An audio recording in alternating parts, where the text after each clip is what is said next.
He is the host of the Rubin Report. He's also the creator of locals.com, and he's on X at Rubin Report, and he's joining us now on the Will Cain Show. It's Dave Rubin. What's up, Dave? Will, can we have your guys on the fly just put racist under my name? Would that be possible? Do they have that kind of technology over there? I don't know what's going on. I think they have a keyboard as they run the show. I'm going to save you and me them calling that audible. But so the point is, Charlemagne the God, host of The Breakfast Club, a very influential morning show in New York City and a contributor to The Daily Show, did a thing on DEI last week. It was notable, Dave, in that he was criticizing DEI as not accomplishing the stated goals of DEI. But in it, he used you, he used Jesse Waters, he used a few other people as examples of how the right is criticizing DEI, but sort of under the hood, what you find lurking is racism.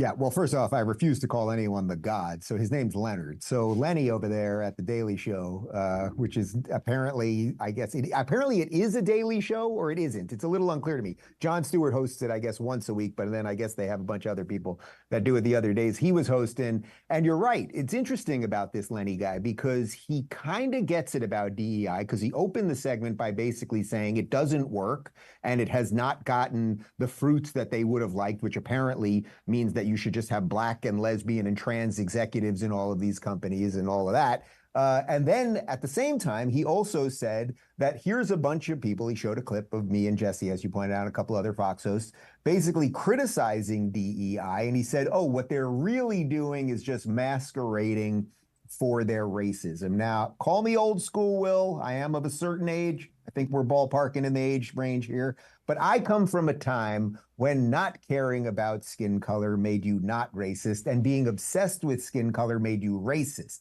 There was a guy, I always forget his name, he was big in the 60s, Martin something or other, and he would give speeches about how he didn't want his children to be judged by the color of their skin, but by the content of their character. That is actually the reverse of where Lenny and some of these people have ended up. So yeah, it's a complete farce. And by the way, I should tell you, Will, I'm pretty sure that our producers are coordinating behind our back because your whole intro there is exactly what I did on my show today. So you keep that right? Guy. That's what I'm saying. You're doing fine work. I got to get more original. You've already done that an hour or two before me. I got to get more original. We're sharing a brain. People do say we look alike as well. So now this is a real problem. Brothers. I've never been called a knockoff Dave Rubin. I've been called a knockoff Clay Travis, a wannabe Colin Cowherd, a wannabe Skip Bayless, and a Costco brand Tucker Carlson. But even though I probably have the most physical resemblance to you, I have not yet been called a knockoff Dave Rubin. That's funny. Costco Tucker Carlson. Like you could get a couple Will Cains in a bag. You know what I mean? Right. You get the primo Tucker Carlson, but Will Cain comes in a 3-pack of shirts, you know? That's right. Or Kirkland brand Tucker Carlson. Kirkland. Will Cain. Yeah, exactly. Hey, so listen, man. You're doing a lot of good stuff, and you're in the middle of some very controversial stuff on the right. And, you know, this is one of those things. I think we're in a weird place where there is a divide on the right, but there's also a divide between what online right is, Dave, and sort of like, you know, what's really happening out there in the real world and what people are talking about. And I think it's hard for people, I really do, who do what you and I do, to understand that not everything happening on X is what's happening into the minds of your average normal American. To that note, I want to address a couple of things you've been involved in. So Ben Shapiro did a monologue. He didn't name names, but he was definitely criticizing the right for indulging in a style of rhetoric and discourse of we're just asking questions. And you kind of gave it a thumbs up or a cosign. What are you saying? Like, what do you think is the risk here of the style of thought of we're just asking questions? Sure. Well, first off, I just want to say, Will, to your credit, that you introed that beautifully, because I think there are way bigger problems than what sits between, say, Ben Shapiro and Tucker Carlson. Most Americans are not worried about that. There are ideological differences between those guys on foreign policy and a bunch of other stuff, but that's not really what the problems of America are. And one of the things that I've tried really hard to do, particularly in the last couple of weeks, and maybe I've failed at it at times, is that I really want to heal this stuff, because with everything that you laid out in your intro there about the woke and the gender confusion and now the neo-racism and what the Biden administration is doing to our borders and foreign policy and everything else, That is the stuff that we all should be worried about. The little stuff as it pertains, it's not even little, let's say, but as it pertains to knick-knack fights between these guys is just so irrelevant for the average person. So look, I would put it this way without throwing anyone under the bus specifically. I would say that when a society is sick, there is a long history of that society turning on the Jews. Where Jews flourish in societies, societies do well, because that means that minorities, and Jews are usually sort of the token minority in civilizations, if Jews are doing okay, then the society is doing okay because there's a certain amount of tolerance and openness and acceptance of the other. When things start getting wacky for Jews, usually those societies don't last much longer. So the thing that now we've seen what identity politics on the left has done to the Democrat Party and how it's destroyed so much of the basic fabric of American society.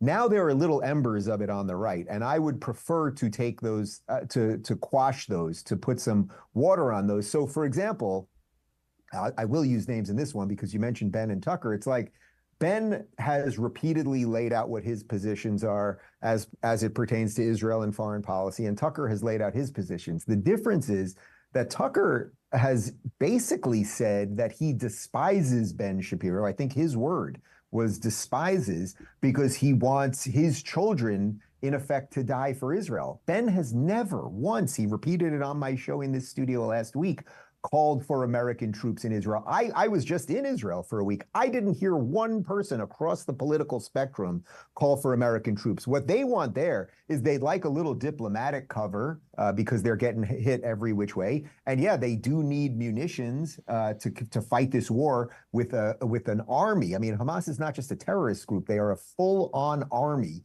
that has been armed to the teeth for a long time. But nobody wants American troops there. It will end up like the American Marines in Lebanon in the 80s. It will just not end well. So I would like some of that sort of miscommunication to be cleared up. Ben has repeatedly said he's willing to discuss this with Tucker. If I can help facilitate that, I will. They don't need me for that, but I certainly would try to help if I could. Well, so here's the thing. So I know that people listening, and I know that people in general, they like to talk about personality conflicts. It's entertaining. Yeah. And that's not why I'm bringing this up. I'm not interested in Ben versus Tucker. I'm not interested in Ben versus Candace. What I'm interested in is only it insofar as it reflects perhaps a real divide in America, not just on X, okay? And to your point, I think you make a very good point historically. You're historically correct about the way societies for millennia have responded to Jews. I think that I believe in the balancing act, Dave, and it's not because I think the wishy-washy, the truth is in it. No, I don't. That's not what it is. But I have come to believe that there are so many things you have to balance, and what you're saying is true. I also think there's some truth in that right now. There's a risk that any criticism of foreign policy or Israel, and I'm not accusing any individuals of this. I just see that, like you talked about identity politics, accusations of anti-Semitism have become, in some places, a shield against what can be legitimate dialogue, debate, or criticism. And this is happening on the right, So while you point out identity politics on the left, I think we're going to have to strike some kind of balance or get to some honesty here on acknowledging these things that are happening and also having open dialogue that doesn't descend into accusations of anti-Semitism. Well, absolutely. So I can give you a good example of this. So Thomas Massie is the most libertarian member of Congress. I consider him a personal friend, and he's been on my show many times. He wants to cut foreign aid to absolutely everybody, Israel included. In no way would I consider that anti-Semitic. He has laid out a very specific position that he holds as it pertains to foreign policy and how the American Dave, budget. Just real quick. Yeah. While you don't, he has been accused of it. To your point on Massie, Massie has been accused of anti-Semitism. Of course. Well, first of all, yeah, I mean, the internet is a place where people say whatever they want. But I'm trying to show you an example where me personally can have a difference of opinion with someone. Now, look, if you told me right now, we're cutting the American foreign budget, foreign aid, 25% across the board. We're not singling out anybody, but we're cutting, we have enough problems here.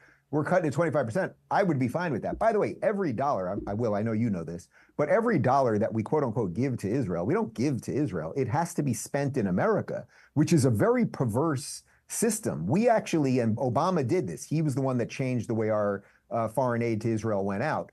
They have to spend it in America. So it's really a subsidy to the military industrial complex in America. So now America has a vested interest in keeping Israel at war. That is a huge problem. It's a bigger problem for Israel than it is for America. It's not like we're just sending them cash like we gave to Iran, right? We gave them $6 billion of cash. Remember, it's fungible. They can do whatever they want. With Israel, we quote unquote give them the money and then we spend it in America so it helps our industries here. Now, you could be to me, that's bad for Israel and it's bad for America because we're just funding too much war. And then, by the way, we help fund the Palestinian Authority that literally pays people to kill Jews. So there's very few clean hands in this thing. But my broader point on Massey was that, of course, you can have a policy disagreement with somebody and understand it's not because they're a racist or an anti-Semite or whatever else. Now, it is the internet and people are always going to say all of those things. But I would say more specifically to some of the people that you've mentioned here, if you're running around out of nowhere, suddenly claiming Israel is, committing genocide or lying about some of the history of the area, intentionally confusing your audience and everything else, when, by the way, because our mainstream media has failed us to the extent that people are turning to anyone online to get something true, then that's where the problem is. I'm happy to lay out any of the history if you want to hear it, but yeah. Well, do you think beyond Israel, beyond this issue? So when I asked you about the we're just asking questions style of discourse, I actually wasn't even just leading you into a discussion of anti-Semitism or Israel. I wonder, do you think, you talked about misleading your audience. Do you think there is a problem on the right? Like the left wants to censor, right? And there's a good chunk of conservative influencers who are, I think I'm comfortable saying this, who are pretty cynical in putting out things that are at the very least sloppy. And I'm not talking about on the issue that we've been discussing, on any host of it. I saw it with Maui, okay? I saw it with Maui. Like a whole rotten narrative was put out when it came to Maui that was pure BS about blue roofs and laser beams and direct energy weapons. And a lot of it came from the right. And so whether or not we're just asking questions, do you think there's a problem on the right that's actually feeding in to this censorship idea? Well, there's a problem because of the way business operates. Let's remove any going after anyone's intentions or thinking anyone is a hater of this person or this group or anything else. At a purely business level, there's an issue here. Tucker Carlson is no longer with Fox. He now has his own network. I like Tucker, so this is not a knock on Tucker. He has his own network. Would he love, as a guy that's running a network, to take out the Daily Wire and to take out the place that you work, Fox? Of course, the answer is yes. He would love to take all of your audience and monetize it and create a new network that is the number one thing in, let's say, right-leaning or conservative media. So would he be willing perhaps to go down roads that maybe even he wasn't as comfortable with to attain that? I'd have to ask him specifically, but I think the answer is probably. So Ben Shapiro at the Daily Wire is a big fish, and everyone's kind of going for the big fish right now. Fox is a big fish. Everyone's going for the big fish. And there are different reasons that everyone kind of wants to do that. And I don't think they're purely nefarious in terms of hating someone because of their religion. I think some of them are kind of like pretty obvious business decisions. Well, I'm not comfortable going as far as you just did. First of all, like I know a lot of those individuals that you just named, and I can never know someone's motivations. And I'm not criticizing you, Dave. But that's why I'm not saying I don't know. If I don't know someone's motivations, if I don't know someone's motivations, I hate it when people do that to me. You're doing this because of X or Y. You don't know me or why I'm doing something, and what I actually believe. Not you, Dave, the proverbial you, right? Because you've never impugned my motivations. But the left has constantly impugned my motivations, and it's my least favorite thing.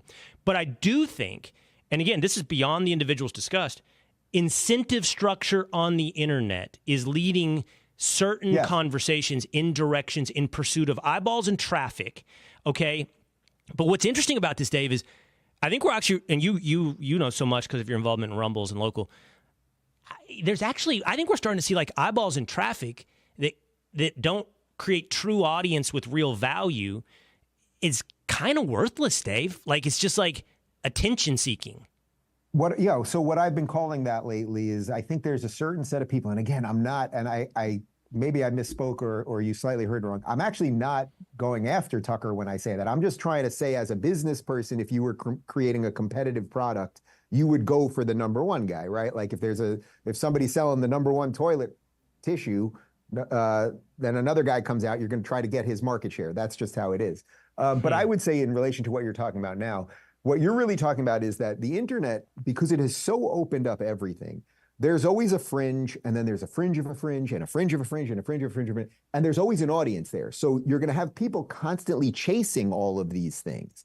We also live in a time where the actual truth, because mainstream media has been so derelict in its duty, has been so blown apart, and we agree on so little, that people are looking for anything that roughly sounds right wherever they can find it. So then I think what has happened now is there's a series of people, and I'm truly, truly not going after anyone specifically here, but there is a portion of people who basically are what I call energy chasers. And if they see some weird shiny thing in the corner of the internet, and that will get clicks, which generate revenue and everything else, they will go there. And then they can actually shift the entire conversation into something that has very little to do with exactly where you started, which is the problems of most people and how most people want to live in this country. And that's why I'm really trying not to be part of that.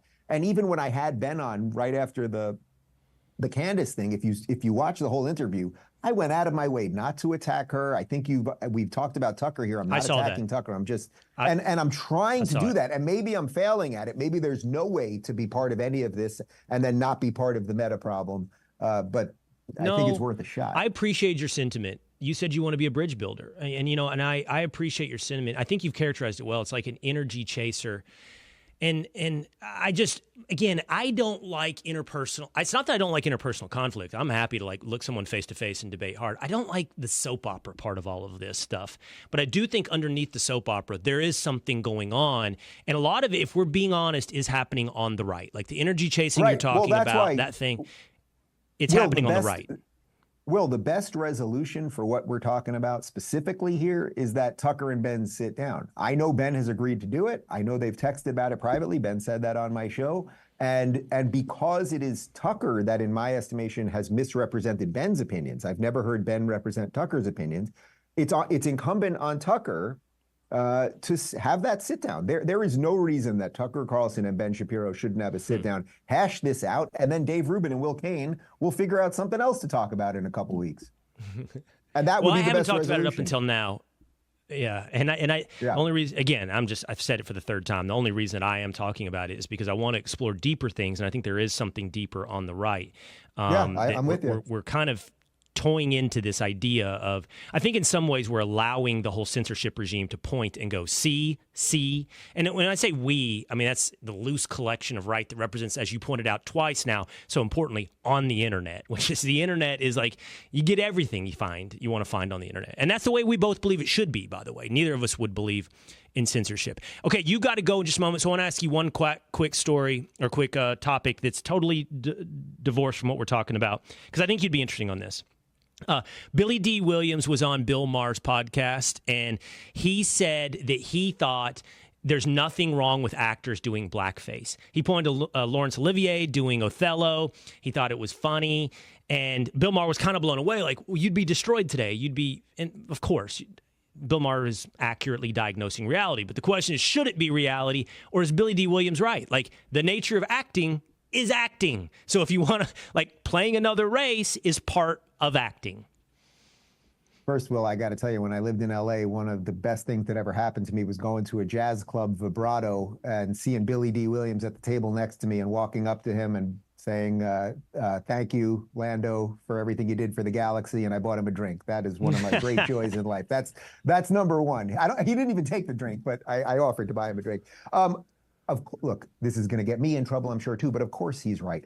The thing about acting is, do you know this, Will? They're not actually doing the thing. Tom Hanks actually never went to space. He was never stuck on that island. They are pretending to do these things. Most of these actors really can't do much of anything.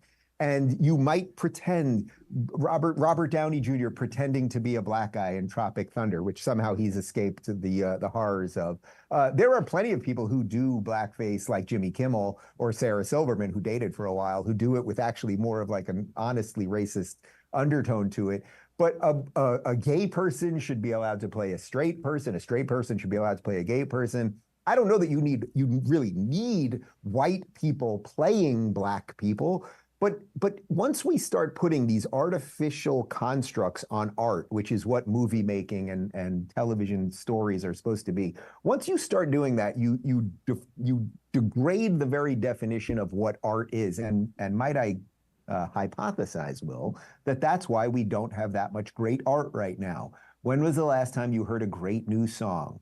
It's not like it used to be. When was the last time you watched a great new movie, a great new TV show? Yeah, a couple things trickle through every now and again. But I have a good friend who was a multiple-time Emmy award-winning, I don't want to say actor or actress in Hollywood, but one or the other.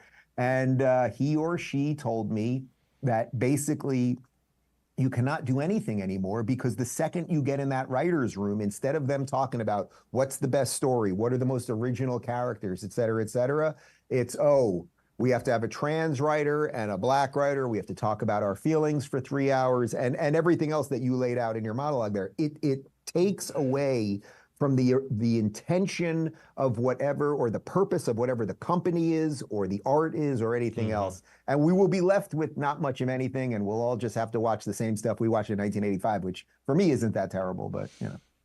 So the left worries about the destruction of democracy at the hands of a totalitarian, a single man. When we live in a world where we're seeing the destruction of art and everything else, including truth and justice, destroyed by committee, destroyed by representation in the room at a table where everyone has plausible deniability on the evil they create because, hey, it was decided upon by a committee. Always great. Rubin Report, locals.com, Rubin Report on X. Hey, thanks for making the time, Dave, and always enjoy the conversation. Anytime, Will.